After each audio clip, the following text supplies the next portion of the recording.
Hello, how is everyone today? You know, we're a little bit late, but here we are. You, me, and my very special guest, Edie Melson. So here's a question for you.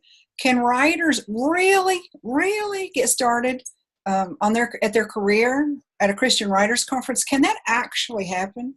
Yes. My guest, Edie Melson, is going to tell us that very same thing happened to her.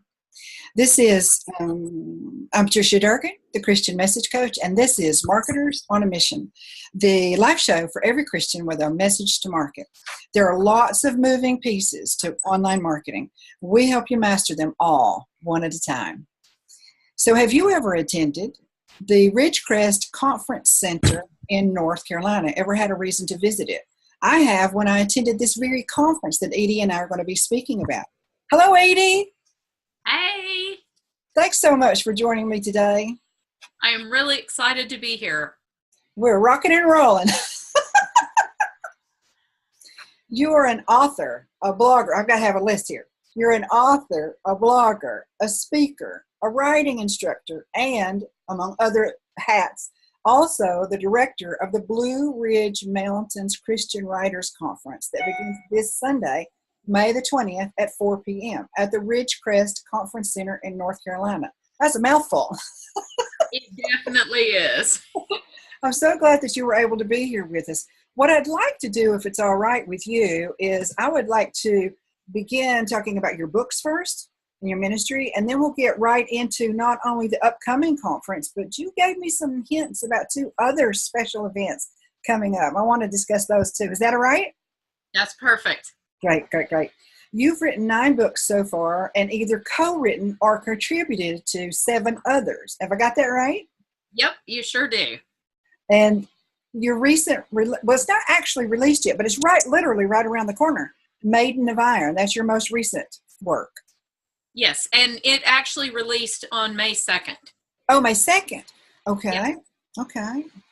All right. How's that going? How's that launch going? It's going really well, going very well. I actually have some teachers who are using it for their students, and they're going to be doing like summer book clubs using it. So I'm very excited about that. Nice. What age range for those students? Do you know? These are high school students. It is not technically a young adult book. The characters are in their very early 20s, but it's definitely appropriate for any age reader from about 14 up. Great. Did you give the teachers that idea, or did they come up with that on their own? They came up with it on their own. Wow, maybe that's a marketing strategy for the future too. That's right. Interesting. Let me check our Facebook and see. Julie Cowell is here. Thanks so much for joining us today, Julie. Hope you're doing well. So let's get right into the conference. This Blue Ridge Mountains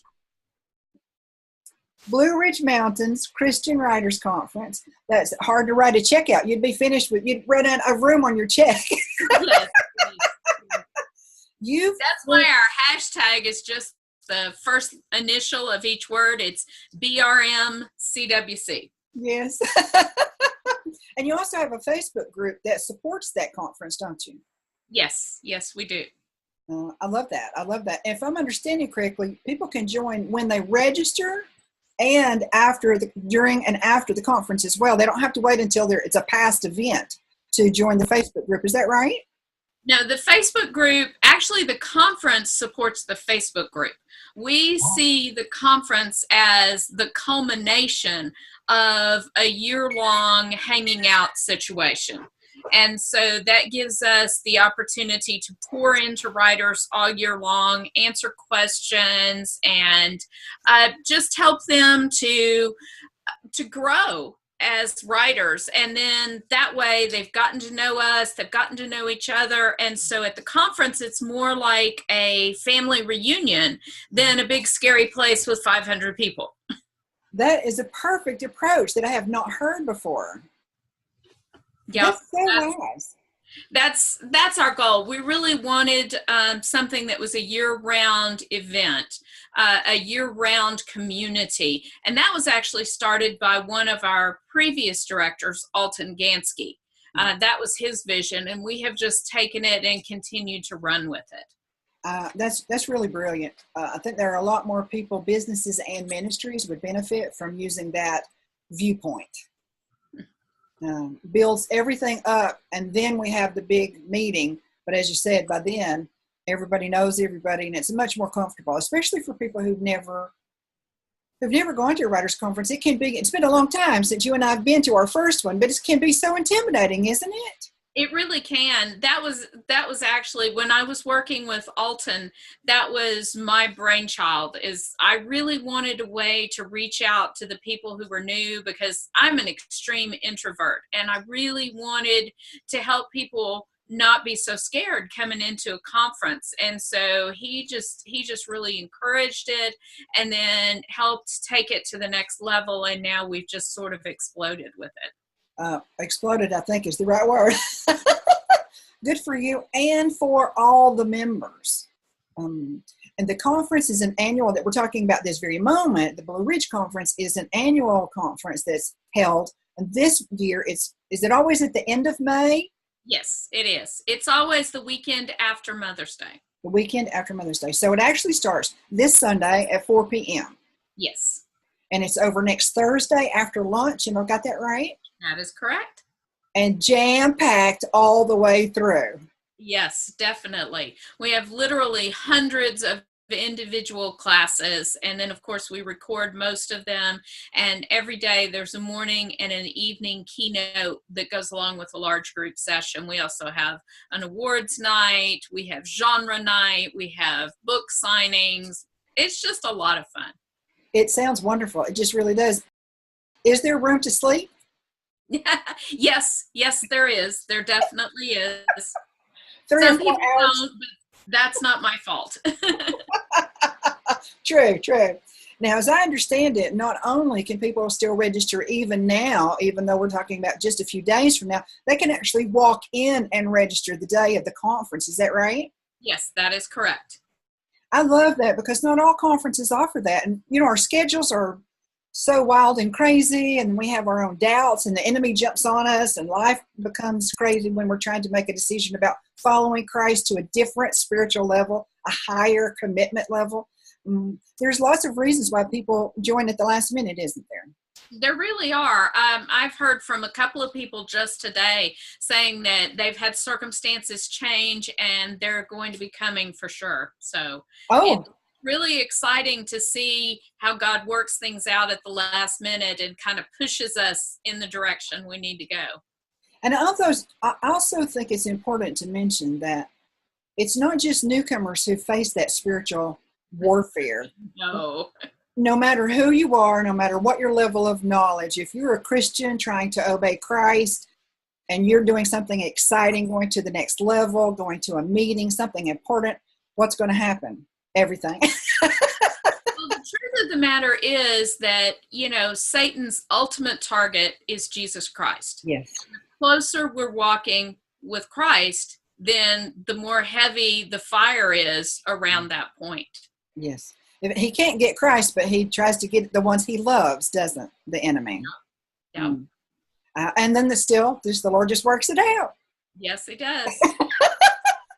So now you have a great staff that supports you all along the way, live conference and then post conferences. Tell me about them. Well, when I first started with this conference, it was actually, let me give you some of the history of the conference. Yvonne Lehman started this conference, I think it's been 38 years ago. And she directed it for years and years and years by herself. And then she retired and handed it over to Alton Gansky.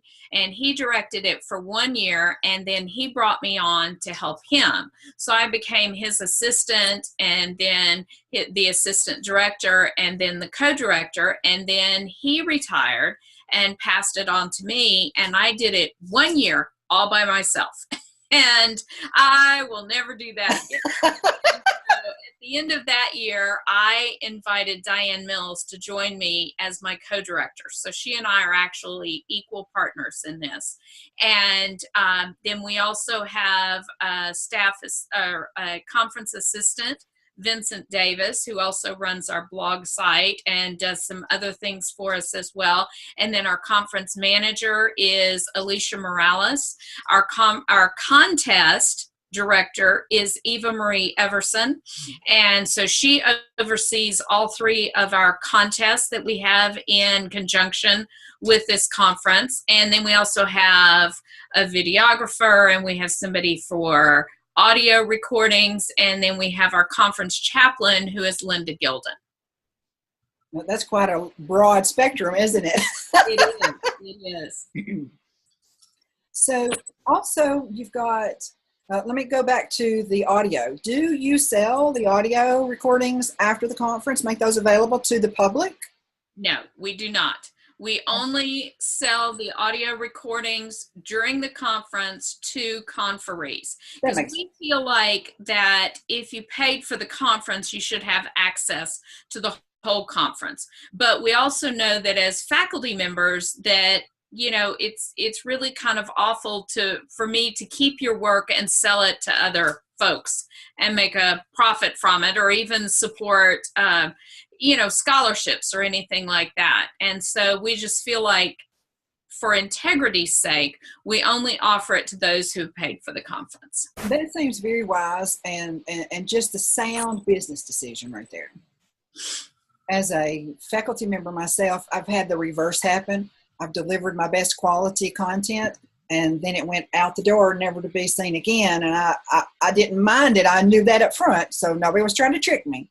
But I have wondered since then if maybe that was the best approach. Now, you've got a great, deep, rich, insightful faculty lined up for this year's conference. Tell me about them, please. I am just really excited about the balance that we have for our faculty. Of course, we're a multidiscipline conference. We cover fiction, nonfiction, everything from script writing to children's books to devotions to articles, all of it.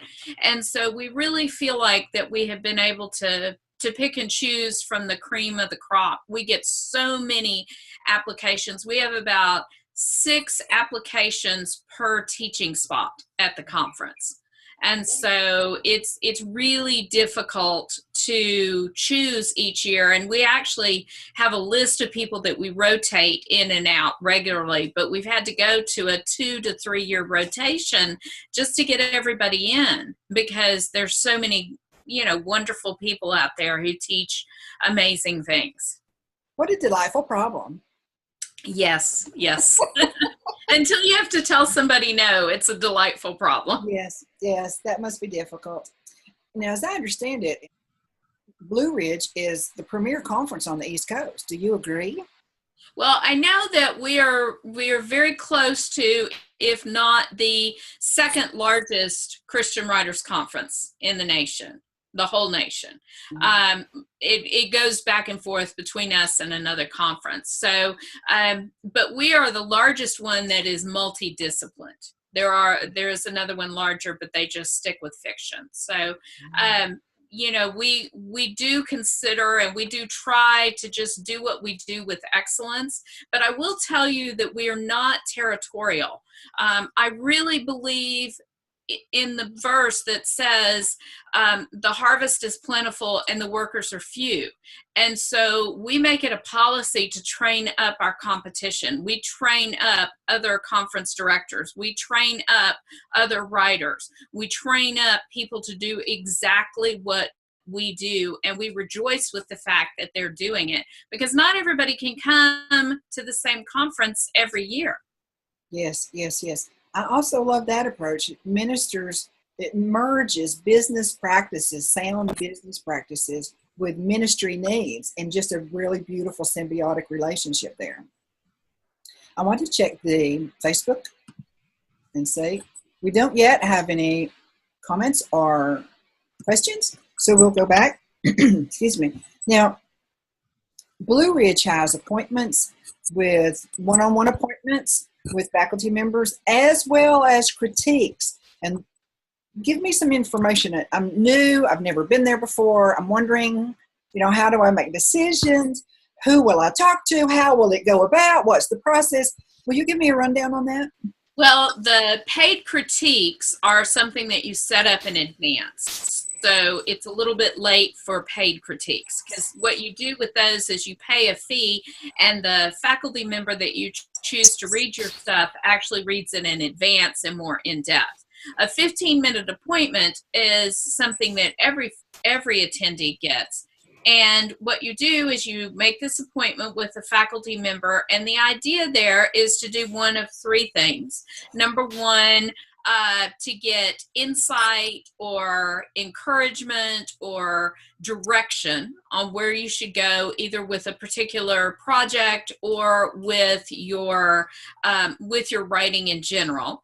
Another thing would be you would go and sit with an agent, and you would give them a pitch. In other words, you would tell them about a current project that you have, with the idea of hoping that they might be interested, and the opposite side, hoping that you feel like they would be a good fit for you.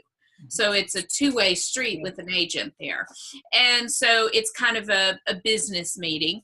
And then the third way would be with an editor. And again, you would be pitching a specific project to see if they would be interested in reading it for possible publication.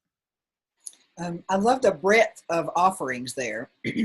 And I want to encourage anyone who's watching this video at any time to know that these editors and publishers and agents, they are there. They want to hear from you. They want to discover new talent. They're seeking that. They're not on a high horse, big high on a throne, with a big crown on their head. They really, they love that interaction, don't they?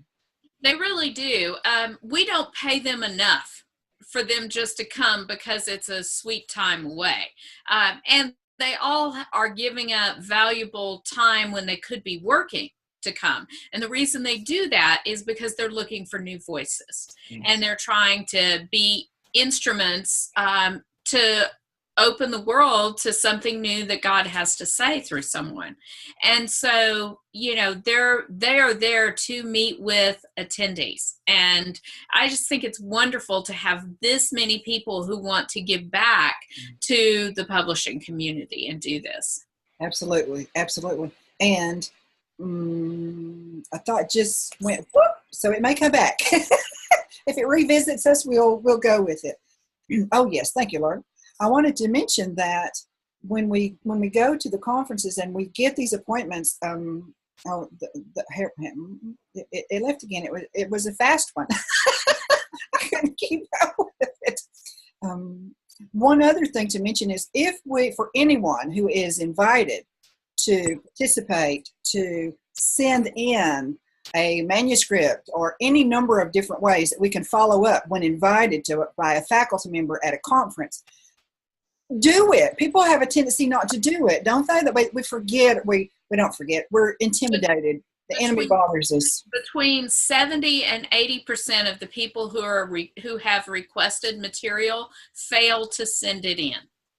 And the reason for that is a lot of times we get home and those voices in our heads come after us, and they say, oh, they didn't really want to see that. They were just being nice. And the fact is, I don't know of a single person on my staff who has time to read something just because they're nice. Yes. So true. So true. And when we're at any conference, particularly a Christian Writers or Speakers Conference, we have the opportunity to meet people in the professional field that we will not have access to them any other way when we go back home. True? Correct. That is correct. And while it's important to realize that this is such a gift, it's also vital to understand that it's just as valuable to connect with those who are attending with you. Several years ago, well, it's probably been about 10 years ago now, I met a young woman at the conference while I was attending. She was writing fantasy, and I was a freelance writer at the time, earning a living.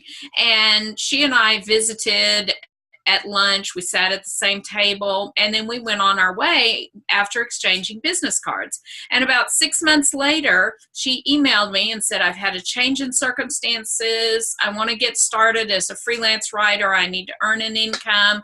I remembered that you were doing that. Could you give me any pointers? Well, what she didn't know is in the meantime, I had been hired as the managing editor of an online magazine. I bought her first article. Oh, how exciting! Yep.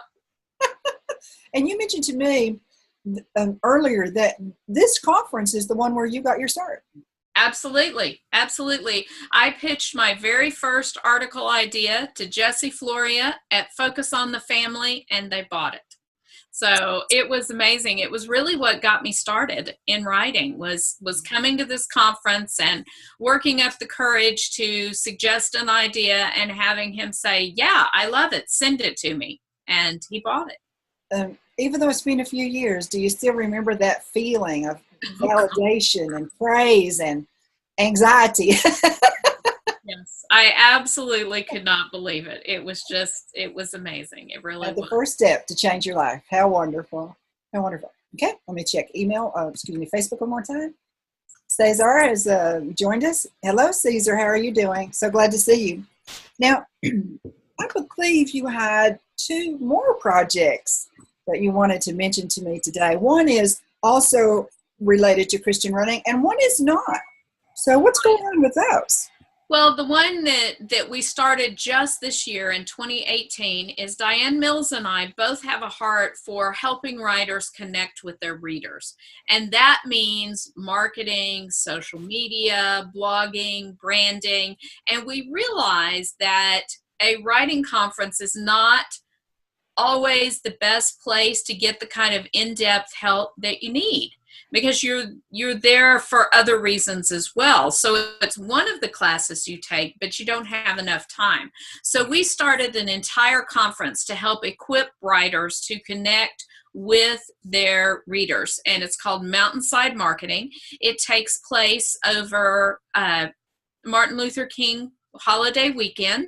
This next year in 2019, it will be from that Friday through the Tuesday. And we cover Facebook and Twitter and social media and email marketing and how to do Kindle marketing for your self-published book or your published book, how to do video conferencing and videos and things like that. But we cover all aspect of that. We talk about how to find a brand and how to work within your brand, how to feed that and not divide that, and how to connect with people on a more authentic level. And we do it in such a way, we don't allow any editors or agents there, because we really feel like that we need a chance as a writer to really focus in and get that foundational platform stuff done before we go off to conferences for the year and start pitching work. Yes. I love the fact that it's at the very beginning of the year to prepare us for the conferences as they come along throughout the year. Yep, absolutely. Brilliant, brilliant. Now, if you told me that if someone goes to the site, Mountainside Marketing, I'm going to have a link at the top of this video. But you said that you're already currently accepting applications for next January. Yes, definitely. Definitely. We are taking reservations for next year, and it's mountainsidemarketingconference.com. Thank you. Thank you for that correction. And I will add that, viewers, I will add that to the top of this, in the description area of this video. And then there's a third one, and that's the one that's not, also brand new this year. And it's the one that's not writer related particularly, but it is Christian related. Explain that. I also, I tell people I am creative out of self-defense. My family background is that my mother is an internationally known watercolorist and artist, and my dad was a classically trained musician who was in the Dallas Symphony. He was a music professor, and then his second career, he was a landscape photographer. And so I actually grew up in the back of a VW bus in the 60s, traveling the United States while my mother painted and my dad took pictures. So creativity has always had a very special place in my heart, and I've always been able to really connect, on a deeper level with God through creativity. And so I have written a series of books, or I'm in the process of writing a series of books called Soul Care, and they are designed to help those in a situation where maybe you can't go deep into a Bible study, but you need that connection with God right now, whether you're exhausted or a caregiver or you're grieving or any number of things. Maybe you're dealing with an illness.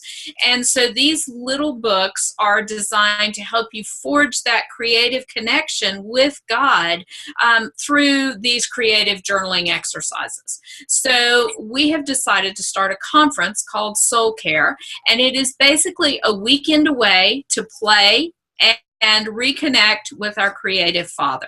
So we'll be doing Bible journaling and bullet journaling and photography and collage and just literally playing, but the focus is going to be God's Word, God's message, God's presence, and it really marries so much of who I am as a person, and I'm very excited about this. And this will be in August 24th, 25th, and 26th.